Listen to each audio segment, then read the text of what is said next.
Assalamu alaikum. Peace and blessings. How are you? It is a moment in time where we are at a critical juncture where much of what we've done the last 50 years has been put back into play. Why is that?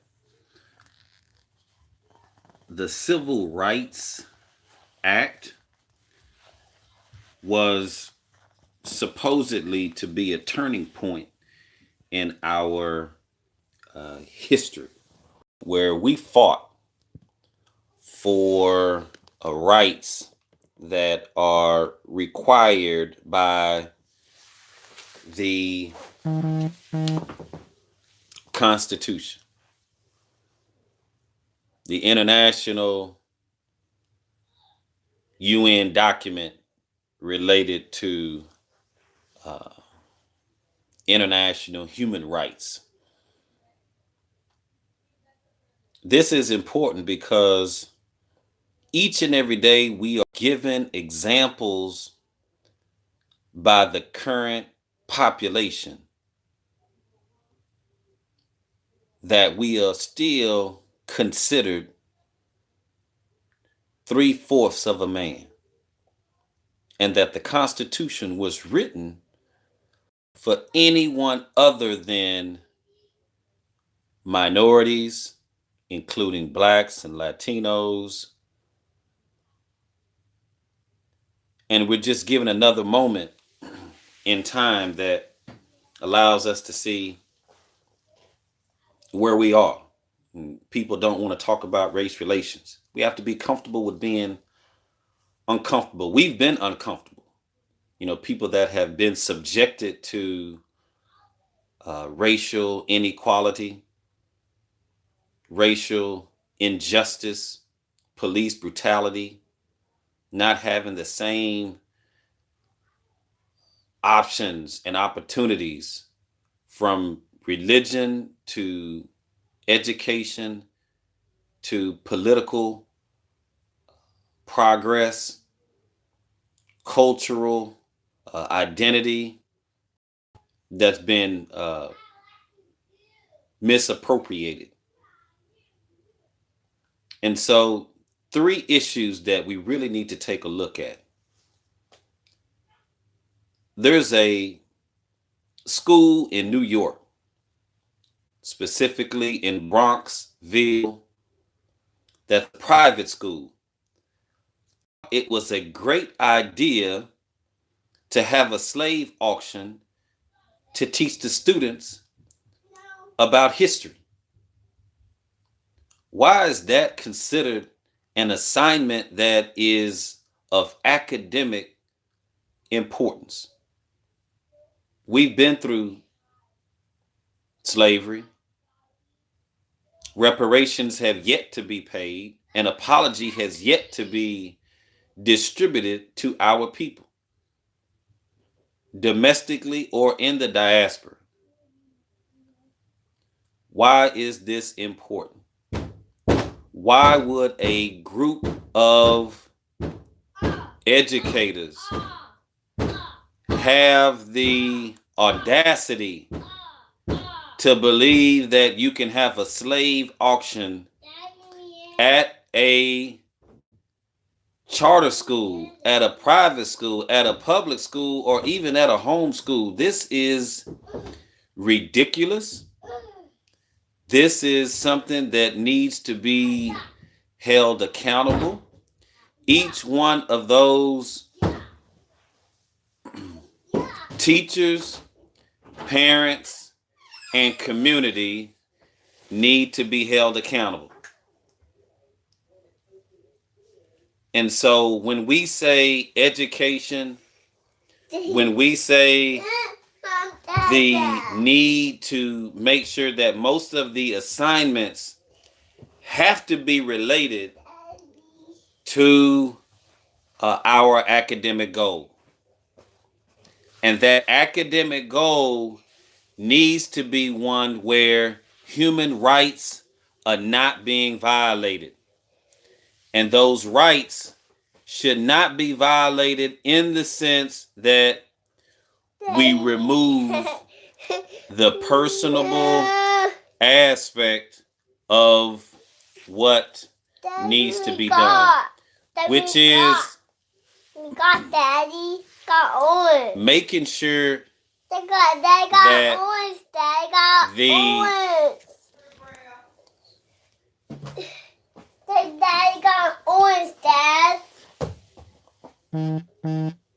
making sure that okay, thank you. Okay, thank you, my son. The need to make sure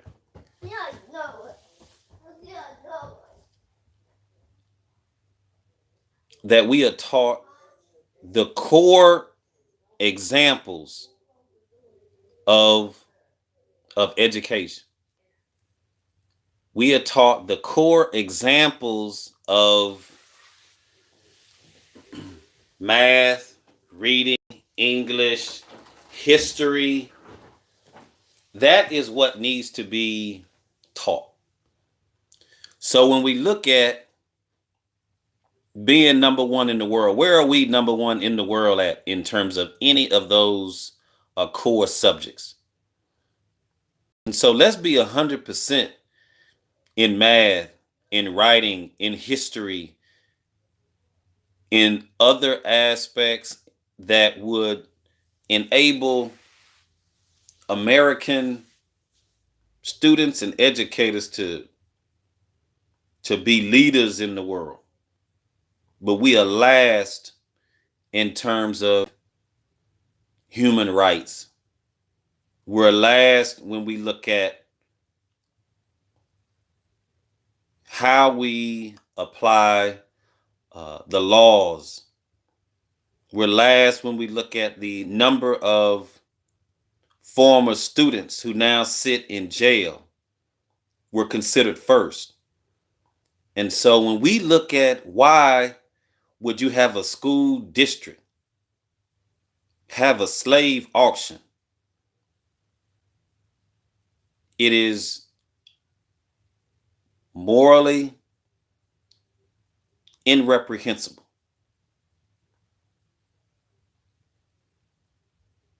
We have to make sure that we hold the school district in Bronxville accountable.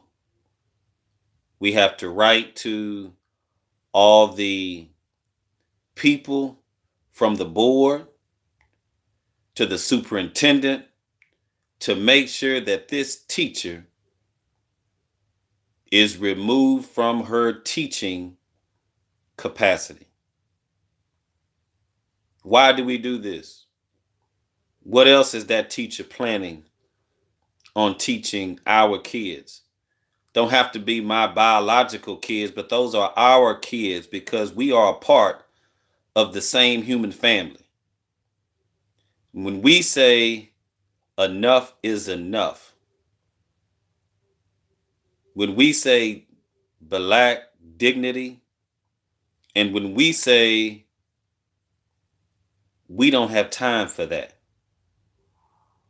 we want our kids to be taught the basics of core content, and we want them to be taught innovative strategies using technology so that they can be productive in the international, global, rapidly moving environment with skills that can be upgraded and changed along the way.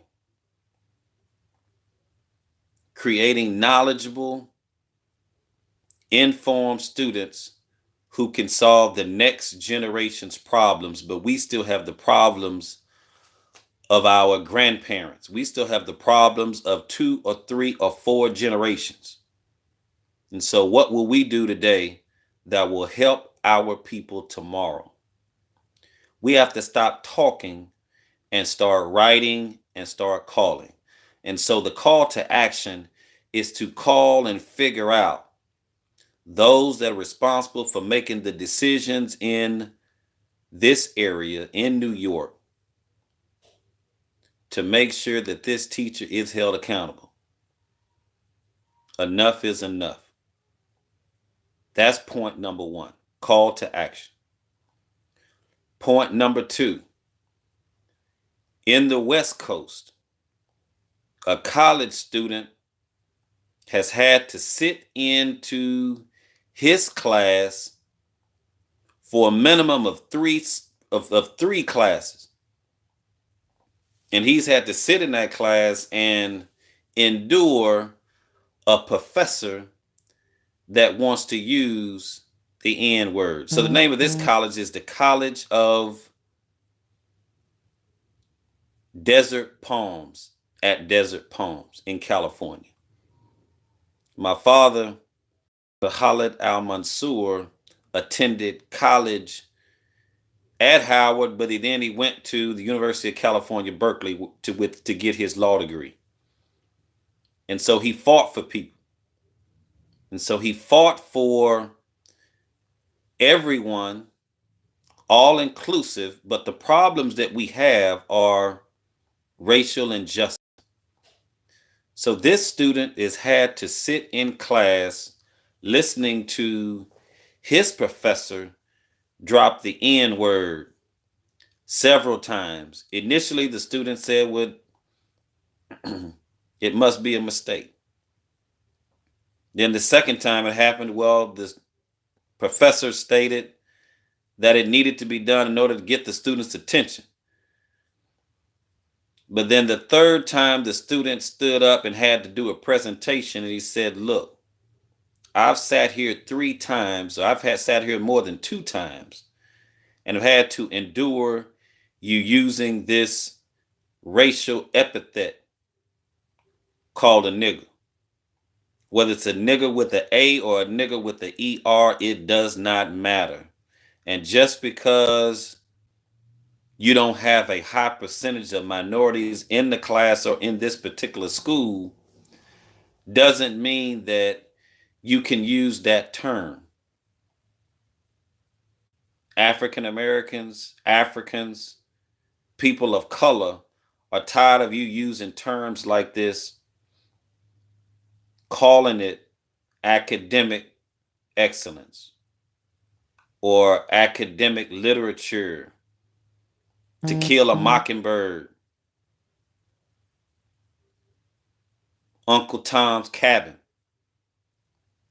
They use this as a ploy, as an exception to the rule, because many feel that they don't want to be silenced. And this is one of the reasons why we must teach ourselves, we must teach our kids, because this same structure is the same structure that's being used to create the school to prison pipeline. These are facts. This is not my opinion. And so what do we need to do? We need to write the president of the College of the Desert Palms at Desert Palms and have this professor removed from their teaching obligations. This is not what we need in our country. If this person doesn't have the forethought to respect and be inclusive of every person,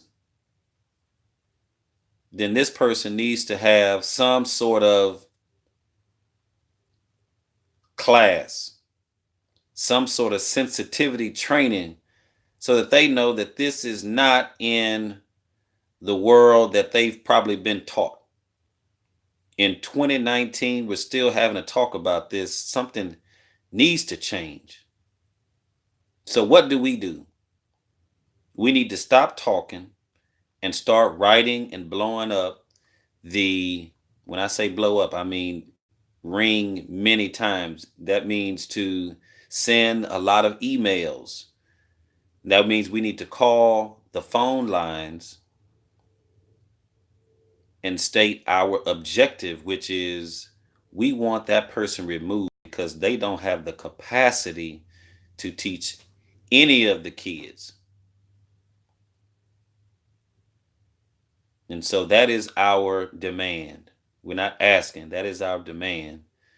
Or we take it to the next step and say, well, we will not have any other person of color attend that university. So we need a meeting with the president. We need the meeting of the department head, if it's even that person. But accountability has to be at play. Where's the Department of Education at this point? We want a demand letter, we want a resignation, and we want it immediately. We cannot play with people that are doing these types of microaggressions impliedly and explicitly. And this would be an example of explicit. And I've had an opportunity to experience this at St. Mary's University in San Antonio, the same school that I got my undergraduate and law degree from, where I had to sit on an economics lecture where he not only slipped up, but he explicitly stated using the nigger word. So for me, he only had to use it one time because I was sitting on the front row, as all Black students and all Latino students should be, because others have paid the price. So as I stood on the front row, I told him that is the last time you're going to use that term. And I stood up and I told him, and he looked me in my eyes and I looked him in his eyes with all the other students. And I didn't stutter and I didn't blink. So that's going to be the last time you use that term, because I don't see the academic necessity for you to use that term. And so I walk out. I'm going to graduate and I'm going to make sure I get a law degree so I can learn every law from the West Coast to the East Coast. It is going to take understanding of our rights and our solidarity to be able to fight this injustice that's at every corner of the United States of America. And it's with our solidarity and movement that will cause us to move forward in this narrative. So we need to write. You need to Google, like you Google, the College of the Desert Palms at Desert Palms. And I sent, if you go to my Facebook page, I posted the article with the brother's name. The brother is from Palestine originally. And so we need to fight. So it's hashtag throw rocks, but these are academic rocks. These are words. We have to use the words and the process and do it legally and forcefully make our demands. The third issue, or the third point, is that the largest college admissions scam in history just happened, with over 50 wealthy white Americans have been bypassing the system of getting their kids in the top tier schools in the United States. Millions of dollars have been paid to get their kids, who I'm assuming have gone to the best schools, can't pass the test without cheating, when everyone else has followed the rules. The kids are bypassing the rules and parents are breaking the laws, state laws, federal laws, and the U.S. Department of Justice has caught. Hashtag me too. Hashtag the same focus as surviving R. Kelly is the same focus I want on this 50. Follow me as we follow this case because we want justice.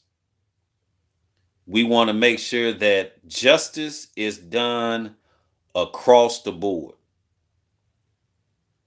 No leniency, no community service. Justice has to be done. And we have to make sure we follow this case just like we follow all the other cases. And so I put the link on my Facebook and YouTube Sultana Al Mansour Black Dignity channel. This is needed.